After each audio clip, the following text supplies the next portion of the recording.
beberapa fakultas. Kebetulan saya di Fakultas Teknologi Pertahanan, program studi industri pertahanan. Jadi fokusnya mempelajari teknologi apa sih yang bisa memperkuat Indonesia dari sisi pertahanan negara. Nah, kalau kita lihat kondisi saat ini di global, nah kami itu yang mempelajari tentang rudal, roket, radar, drone, kapal selam, kapal tempur, pesawat tempur, begitu. Dimana pada semester pertama dan kedua kami diberikan asrama dan kami disediakan makan 3 kali sehari, Senin sampai Jumat.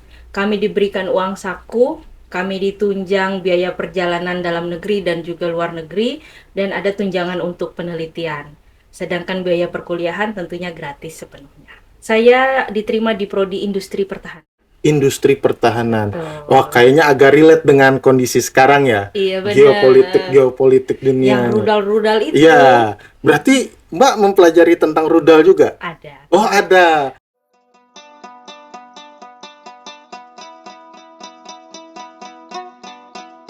Tuh iye, surah barah antara Kalteng. Halo, Kawal Antara. Kembali lagi di Bincang-Bincang Antara Kalteng. Kali ini kita kedatangan Mbak Jasi, Doroti Stalhani Jasi. Benar, Mbak ya? Mbak Jasi ini wanita Dayak, perempuan Dayak, alumni Universitas Pertahanan, Unhan. Betul. Oke. Bisa diceritakan nggak sih, Mbak, gimana perjalanannya Mbak Jasi ini sampai akhirnya bisa berkuliah di Unhan? Karena kayaknya untuk nggak tahu ya, kalau setahu saya kayaknya agak-agak jarang Mas ini kita ke Unhan kayak gitu. Iya, baik. Terima kasih Mas Arif dan Kawal Antara. Mungkin saya boleh berbagi sedikit cerita tentang perjalanan Banyak saya. juga nggak apa-apa. Oh gitu. Iya. Nanti bablas loh. Jadi saya Jasi, saya alumni Universitas Pertahanan kohort 10. Itu saya masuk di tahun 2018 dan lulus di tahun 2020. Saya masuk di masa Menteri Pertahanan Ria Mizar Triakudu dan selesai di zaman Menteri Pertahanan Prabowo, begitu. Kenapa sih kok bisa masuk Universitas Pertahanan? Kayaknya kalau kita melihat sekian tahun ini mungkin jalan Tuhan ya. Karena sebelumnya saya 2 tahun berkarir di konsultan di Palangkaraya dan melihat saya pengen kuliah lagi nih. Gitu. Oh, berarti di Unhan ini S2-nya? Yes, betul. Kalau S1-nya di mana? Kebetulan saya S1 di Teknik Industri Universitas Atmajaya Yogyakarta. Bukan kebetulan dong. Harusnya ada rencana memang ke situ. Iya, betul banget. Pengen belajar di luar sih, di luar Kalimantan. Kebetulan kan saya dari Puruk Cahu nih, jauh Puruk Cahu. banget ya kan. Pernah kah Bang ke Puruk Cahu? Pernah. Lumayan kan? Lumayan. Jalannya iya. seperti roller coaster. Itulah, jadi kuliah S1 di Jogja, bekerja, kemudian pengen lanjut S2. Di tahun 2018 kita sudah terbuka kepada internet dan dunia global ya, di mana ada banyak pilihan untuk kuliah dengan beasiswa. Nah, pada saat itu saya enroll atau daftar di berbagai universitas dan puji Tuhan diterima dengan beasiswa penuh di Universitas Pertahanan. Keilmuannya apa waktu itu? Saya diterima di Prodi Industri Pertahanan. Industri pertahanan.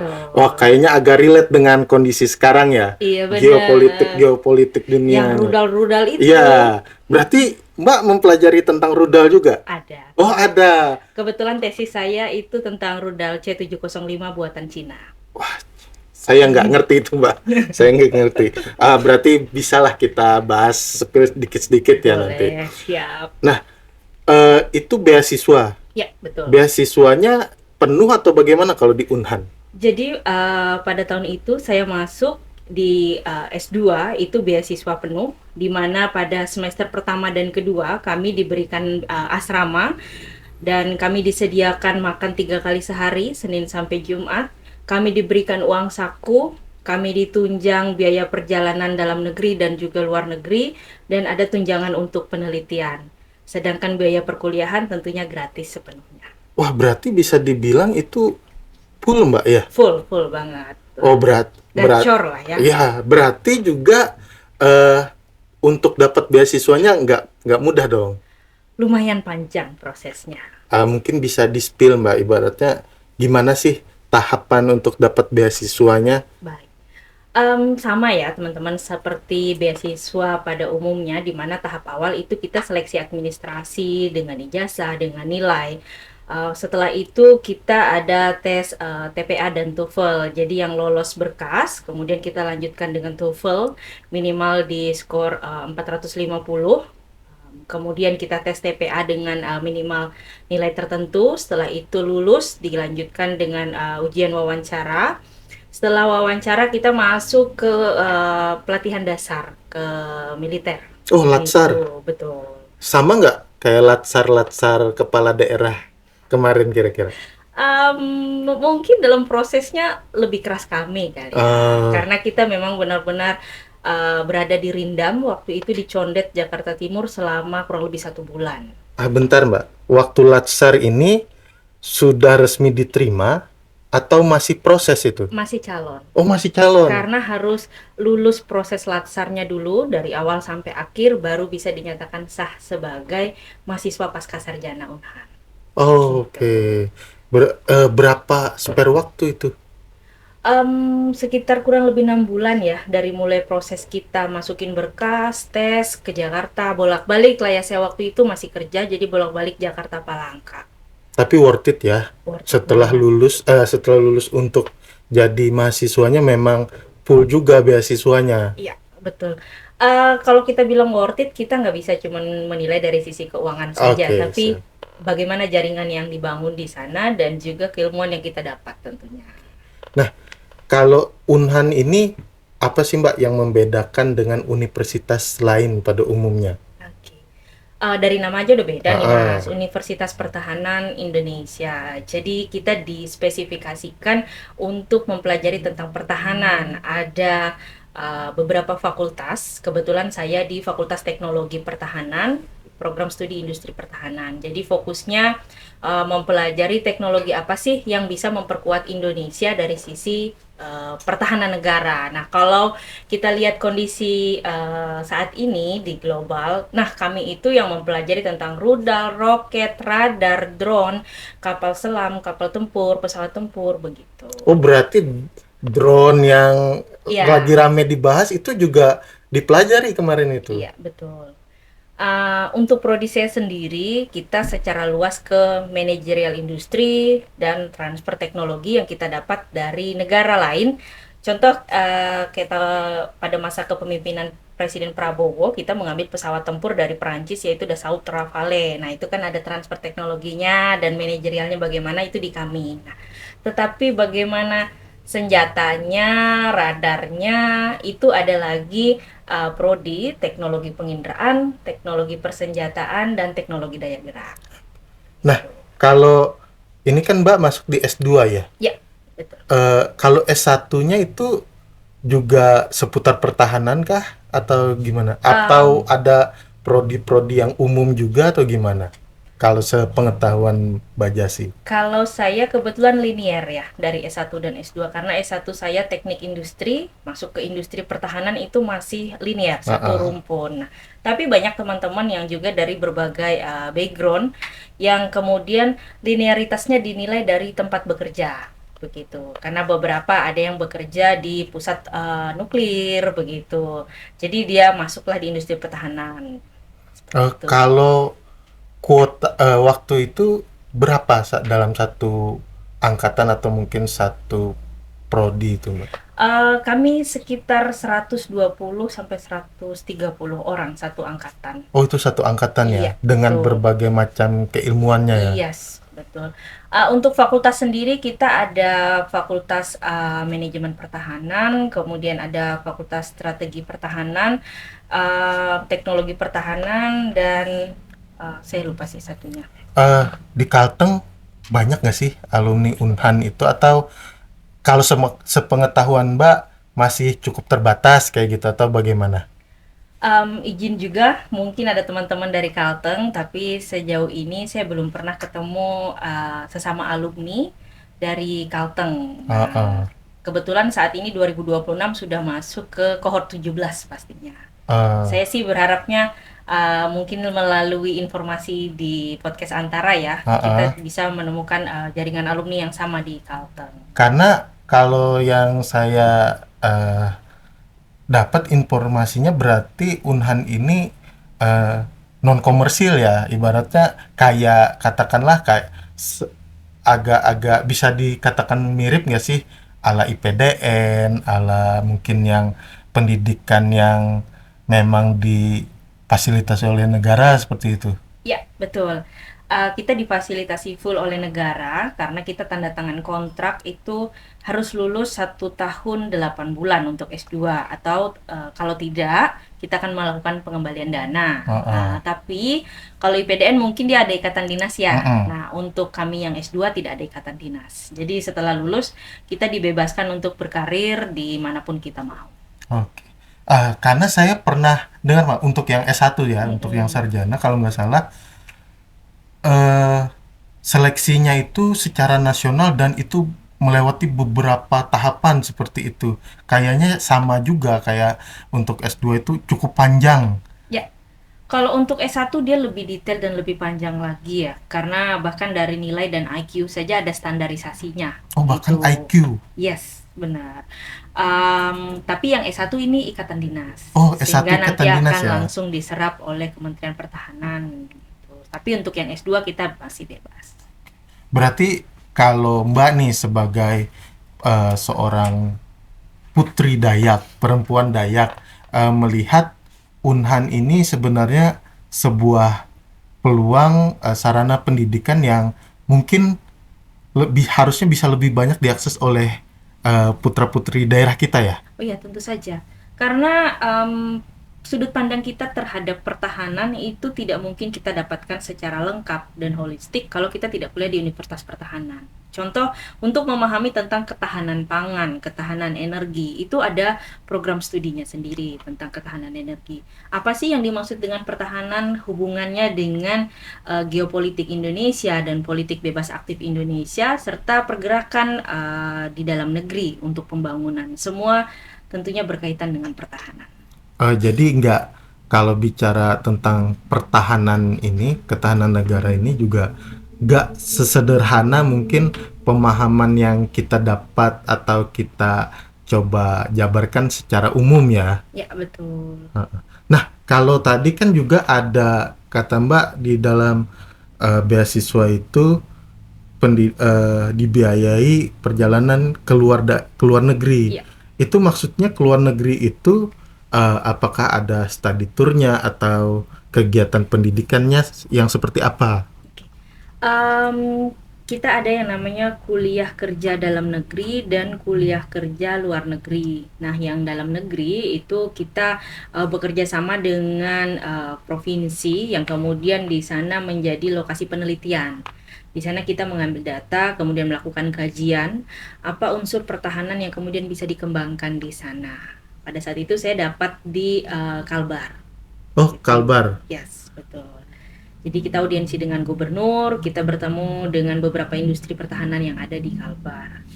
Sedangkan untuk kuliah kerja luar negeri, biasanya ini berdasarkan dengan garis strategis untuk fakultasnya. Nah, pada saat itu karena Indonesia masih punya kerjasama dengan Korea untuk KFX IFX, Korea mana nih? Korea Selatan. Oh, Korea Selatan. Soalnya kan ada dua nih.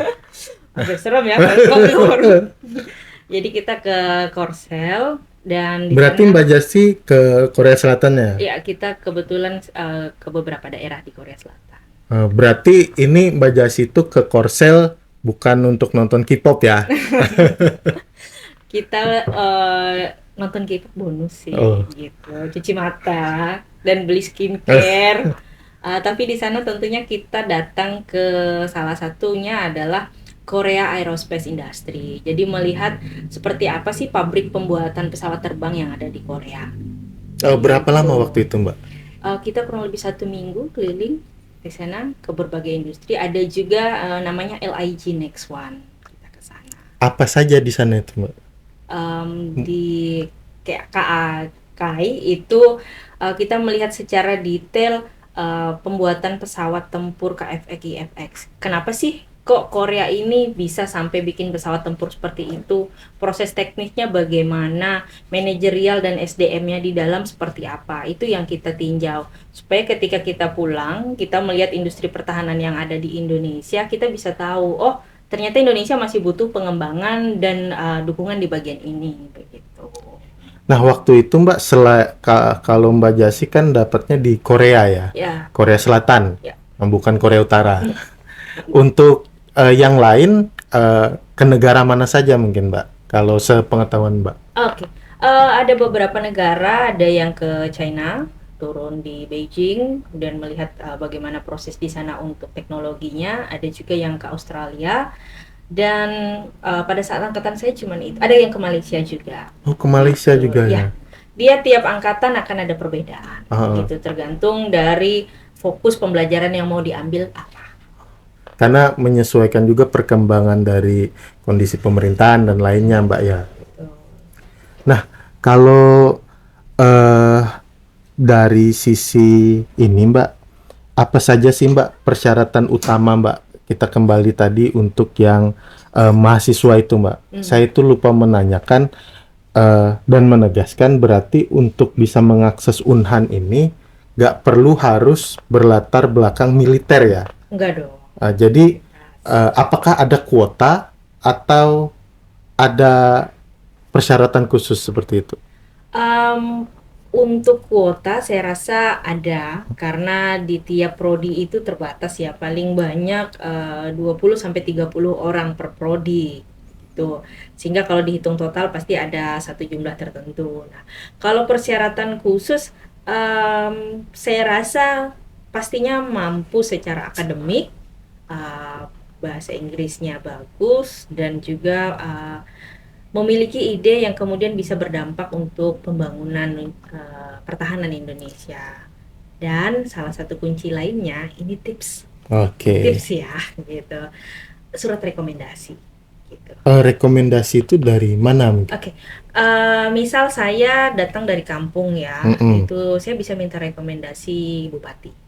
Gitu, misalnya. Jadi ini adalah putra daerah yang kemudian mau disekolahkan untuk kemudian nanti akan diserap kembali ke daerah. Nah, kalau teman-teman PNS biasanya mereka akan minta rekomendasi atasan tertinggi. Gitu. Kalau teman-teman militer dia rekomendasi dari satuan. Waktu dulu Mbak pakai surat rekomendasi? Saya ada surat rekomendasi. Oke, berarti itu salah satu tips yang kalau putra-putri daerah Kalimantan Tengah mau, itu bisa salah satu yang harus juga diupayakan ya. Dan surat rekomendasi ini pastikan tidak hanya surat rekomendasi politik ya. Oke. Gitu. Karena politik tanpa kemampuan juga di sana tidak dihitung. Sehingga karena ini S2, alangkah baiknya juga dapat surat rekomendasi pada saat S1, baik itu dari dekan atau rektor atau dosen pembimbing yang kemudian memvalidasi kemampuan untuk bisa melanjutkan S2 dan mampu menyelesaikan dalam rentang waktu yang ditetapkan. Oke, berarti surat rekomendasinya ini tidak hanya rekomendasi politik gitu ya, tapi bahkan secara akademik segala macam itu. Kalau mau lebih kuat. Oke. Tapi itu opsional. Itu opsionalnya kayak melengkapi punya sertifikat apa nih? Kalau sertifikat saya rasa tidak terlalu dihitung. Itu bisa saja dimuat, tetapi kalau surat rekomendasi ini akan terlihat langsung gitu bahwa dia benar dari mana dan dia memang nantinya akan berdampak gitu setelah lulus. Oke. Nah, kalau dari keilmuan industri pertahanan itu sendiri, di situ apa saja sih Mbak yang dipelajari Mbak? Aduh, berat. Mungkin secara umum. Oke. Pada saat saya kuliah itu ada namanya 7 prioritas alutsista. Alat utama, sistem senjata. Tapi kalau sekarang sudah berkembang 10 ya, gitu. Di antaranya seperti pernah dengar PT Pindad? Oh, pernah itu. Ya, itu gitu. Harusnya rata-rata pernah dengar ya, itu. Nah, salah satu produksinya yang menjadi prioritas itu medium tank gitu. Kemudian ada roket, rudal, radar, kapal selam, dan pesawat tempur. Kemudian ada yang namanya juga propelan. Propelan ini dia bahan bakar untuk peledak. Gitu. Berarti kalau yang Mbak bahas itu kayaknya kita kalau nonton Mission Impossible itu agak-agak ke sana ya. Iya, iya, iya. Eh, jangan jangan-jangan Mbak ini salah satu agennya gitu. Saya juga senang sih nonton-nonton film-film seperti itu karena ngerasa kayak benar Relevan nih. ya. Iya, ini yang dimaksud dengan peluru kendali jarak jauh Heeh. setelah dilemparkan. Kalau yang seperti itu tuh sebenarnya sesuatu yang nggak impossible ya kalau di realitanya. Iya, dunia Karena kan militer. kalau saya ini hanya penonton ya, penonton film. Kadang kan kita melihat film itu ya, wah kayaknya ini eh, terlalu drama, terlalu berlebihan. Iya. Atau ternyata itu sebenarnya ya itu sah-sah saja, ibaratnya hal yang lumrah sebenarnya. Tapi kalau bagi orang awam agak-agak di luar jangkauannya seperti itu. Am, Beberapa memang benar-benar ada, dan teknologi yang ada di militer itu sebenarnya jauh lebih cepat berkembang daripada teknologi yang ada di masyarakat saat ini. Seperti contoh internet. Ketika internet hadir di masyarakat itu sebenarnya sudah beberapa tahun sebelumnya sudah digunakan di militer, gitu, di pertahanan sendiri. Jadi uh, bagaimana tiba-tiba rudal itu pergi dan dia bisa tahu sasarannya, it's not impossible, it's real. It's real. Ya, Real. real. Real. Bukan realnya TikTok. Iya, Ya, real. real.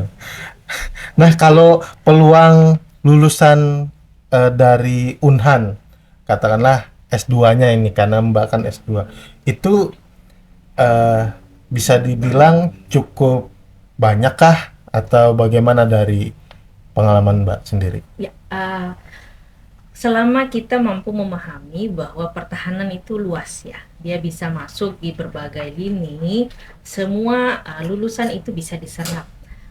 Seperti saya salah satunya pernah di perusahaan, akademisi begitu, dan juga di kementerian atau PNS itu juga bisa. Nah, kalau pertahanan sendiri memang orang seringkali bilang, ya udah kenapa nggak masuk ke perusahaan pertahanan, industri pertahanan sendiri begitu. Idealnya memang sangat bagus dengan sudut pandang yang sudah ada, yang terbangun ya. Tapi terjun ke masyarakat sebagai orang biasa yang berkarir di tempat yang tidak punya kaitan, itu juga tetap bagus karena dia akan membawa pembangunan sistem yang baru begitu. Karena orang pertahanan biasa akan selalu melihat dari berbagai sisi. Nah, berarti kayak Mbak ini kan memilih untuk kembali ke daerah.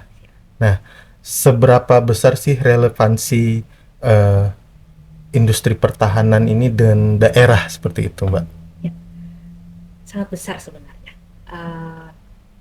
Kalau yang pertama, kita melihat bahwa Indonesia ini negara kepulauan yang kemudian dia dipisahkan oleh laut, dan daerah-daerahnya memiliki bentang alam yang berbeda ya. Nah, sebenarnya kalau kita lihat dari teknologi, daerah itu sudah seharusnya punya teknologi di daerah-daerahnya sendiri untuk mengamankan ya apabila terjadi sesuatu hal yang ditakutkan nih, gitu, seperti yang sedang ramai sekarang. Selain itu juga banyak potensi di daerah yang bisa menjadi dukungan dalam industri pertahanan. Contoh, ada salah satu penelitian dari salah satu rekan tentang propelan di mana limbah industri sawit itu bisa diolah untuk menjadi salah satu bahan tambahan untuk propelan. Nah, propelan ini secara tidak langsung adalah bahan peledak tadi. Nah, berarti potensi daerah kita khususnya Kalimantan Tengah ini ada ya untuk mendukung pengembangan industri pertahanan sendiri. Banyak. Misalnya, salah satunya ketahanan energi juga ada. Nah, energi ini luas, kita bisa melihat dari bagaimana potensi yang ada di bawah tanah, kemudian juga bagaimana potensi dari sinar matahari untuk kita bisa mencapai yang namanya kemandirian energi, begitu. Apabila itu memang benar-benar dikelola dengan tepat. Belum kalau kita melihat potensi dari industri kelapa sawit, perkebunan kelapa sawit. Nah, beberapa bagian dari itu kan juga bisa kemudian diintegrasikan ke dalam industri pertahanan itu sendiri. Jadi juga kemudian bicara pertahanan ini juga bicara secara luas ya. Pertahanannya nggak hanya secara dalam artian perang yang di lapangan, tapi juga bisa ke ranah-ranah yang seperti Mbak Jasi jabarkan tadi. Bahkan di pertahanan sendiri kita tidak lepas dari yang namanya ekonomi, karena ada juga prodi ekonomi pertahanan, di mana kita bisa melihat dampak dari keputusan politik terhadap pertahanan secara khusus ekonomi, seperti yang terjadi akhir-akhir ini, di mana nilai rupiah anjlok terhadap US dollar. Bagaimana ekonomi pertahanan bisa menjawab situasi dan kondisi ini? Mbak, ini kita agak balik lagi waktu masa pendidikan nih. Oke. Nah, waktu masa menjalani S2 Unhan itu, apakah polanya itu seperti di militer atau gimana itu, Mbak? Oh, iya, Sewaktu tentu. di asrama itu. Ya iya dong, militer, karena kita kan di konflik militer. Oh, Kebetulan saya waktu itu di IPSC, Indonesia Peace and Security Center. Setiap hari itu jam 7:30 kita sudah apel pagi, standby. Setelah apel kita masuk kelas, kuliah dari pagi sampai sore, kemudian kembali ke asrama dan juga pengecekan begitu. Apabila keluar dari asrama ada yang namanya IB. apa itu? Kalau teman-teman dari TNI pasti tahu izin bermalam. Oh, izin bermalam. Ya, pasti ada. Dan juga suasananya, bagaimana kita berkomunikasi dan juga berinteraksi sedikit banyak dipengaruhi oleh doktrin militer. Oke. Nah, kalau selama di Unhan itu berarti ada nggak, Mbak, sesi pegang senjata seperti Oh, itu ada dia? dong. Oh, ada ya. Bisa kepo Instagram saya ya. Bisa lihat nih, saya pegang SS01.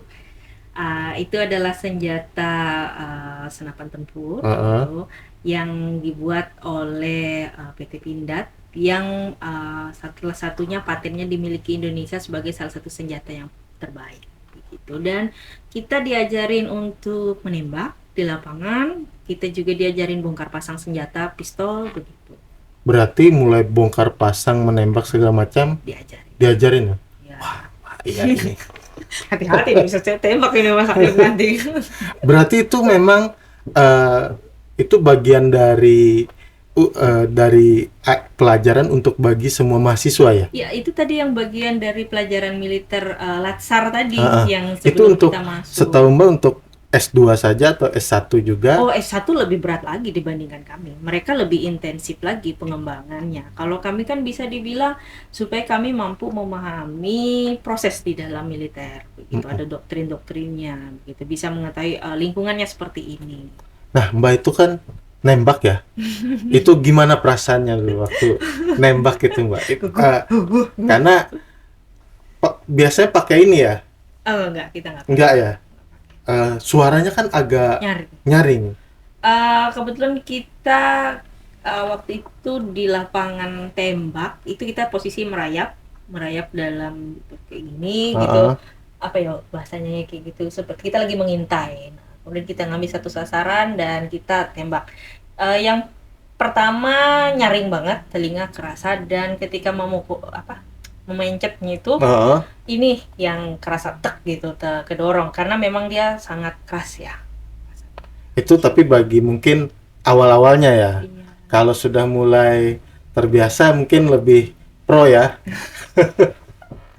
Ya mungkin, tapi kita cukup mengenal saja sih. Kalau memang mau mendalami bisa masuk kemudian sebagai perwira karir. Jadi banyak kok teman-teman yang setelah lulus dari Unhan dia masuk ke perwira karir dengan background S2 sehingga jenjang karirnya lebih cepat. Oh, itu peluang untuk ke situ besar ya? Oh, besar sekali. Berarti ini memang harusnya ya, Unhan ini jadi salah satu yang bisa dikatakan sekarang top listnya anak muda kita harusnya. Iya, begitu. Untuk orang-orang yang punya ketertarikan tahu seperti apa sih sebenarnya di dalam militer itu, gitu, dan dunia pertahanan itu, gitu.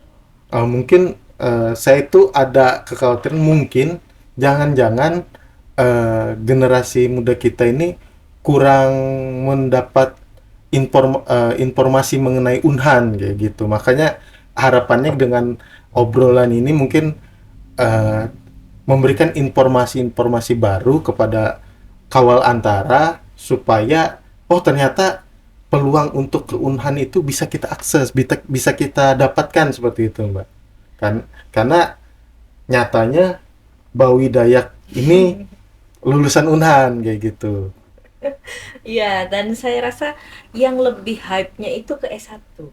Karena potensi beasiswa full kan pasti menggiurkan juga orang tua dan Ah, dukungan pembelajaran yang luar biasa. Nah, hanya saja yang S2 ini yang kadang mungkin orang udah takut duluan, kemudian takut kalau bukan beasiswa, begitu.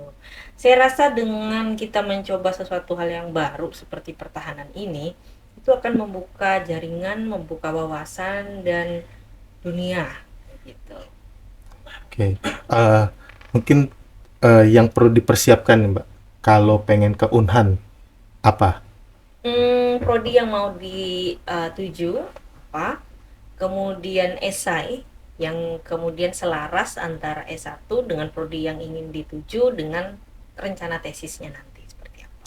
Itu kalau S2. Ya, Kalau S1 kalau S1 pastikan semua nilai di atas 8. di atas 8. Ya, Itu nilai kelas berapa? 1 2 3. Oh, harus konsisten dari kelas 1 ya? Yes, betul Oke. sekali. Dan IQ, IQ. karena IQ ada batas bawah. Kalau Gitu. sepengetahuan Mbak di berapa, Mbak? Ah, sebenarnya saya agak lupa sih. Oke. Kalau nggak salah di 200 mungkin. TOEFL juga ya? Ya, TOEFL juga ada. Saya rasa yang S1 lebih ketat untuk seleksinya dan fisik juga harus kuat. Oke. Berarti memang harus benar-benar prepare well ya. Yes, tinggi badan segala. Wah, banyak juga Mbak ya. Iya. Tapi ya sesuai lah karena ini kan bicara pertahanan ya. Jadi kita harus lebih detail, harus lebih semuanya lah. Tapi jangan lupa ya, surat rekomendasi itu jauh lebih penting. Oke, siap. Nah, mungkin Mbak, ini pesan lah buat generasi muda kita, putra-putri Kalimantan Tengah, putra-putri Dayak, apa nih dari lulusan Unhan ini, eh, gimana kalau mau mengakses Unhan ataupun bagaimana setelah lulus dari Unhan, apa nih yang mau dibagikan? Oke, buat kawal antara, terutama para pemuda dan juga pemudi Dayak di Kalimantan Tengah, satu saja yang mau saya sampaikan, jangan takut untuk belajar hal baru, dan belajar itu terkadang memang harus melewati pendidikan formal.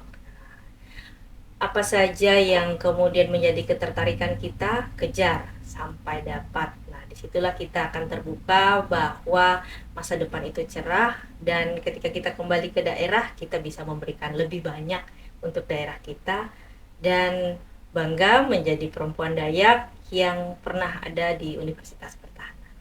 Oke, sekian dulu Kawal Antara. Sampai jumpa di bincang-bincang antara selanjutnya.